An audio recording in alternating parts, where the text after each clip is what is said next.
is pulled out of its biggest storage house. Where's that? The bones. It's pulled out in a form of calcium phosphate. And it comes into the blood immediately, 7.33, 34, 35. Oh, we're safe, but at a cost. Now we've got free calcium excess floating through the blood. What's the body going to do with it? Dump it in your kidneys, kidney stones, gallbladder, gallstones. Dump it on your bone as bone spurs. If you go to the doctor and you've got this painful lump, he'll say, oh, it's a bone spur. And if you say, well, what is a bone spur? He'll say it's a calcium deposit. And if you say, well, what causes the calcium to be dumped there and not in my bones? Unless he's studied nutrition, he'll usually say, well, we don't know that. You can't blame genetics or genes for that one, can you? And that's often the two things that are blamed for things. Or they just say, we don't know. Have you seen, if you've been given a title of some disease and you Google it, it'll often say, no known cause, no known cure. Have you seen that? But this drug and this operation may help.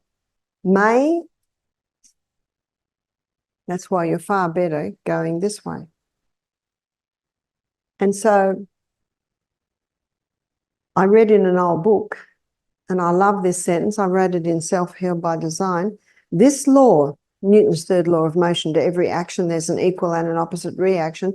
This law never ceases to act as nature's equalizer, setting in motion compensatory forces to remedy every imbalance. Isn't that the true cause of disease?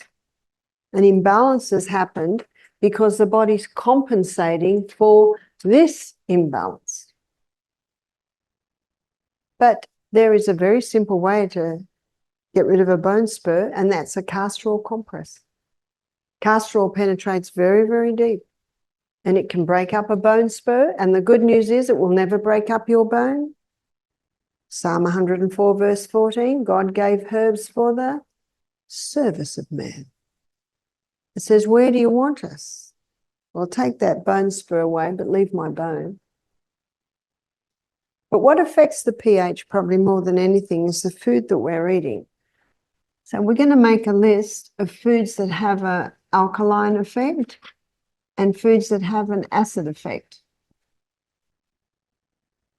And the most alkaline food is the humble lemon. But isn't the lemon acid? Yes, it's acid where it should be. Okay, students, what's the only part of our body that should be acid? Stomach.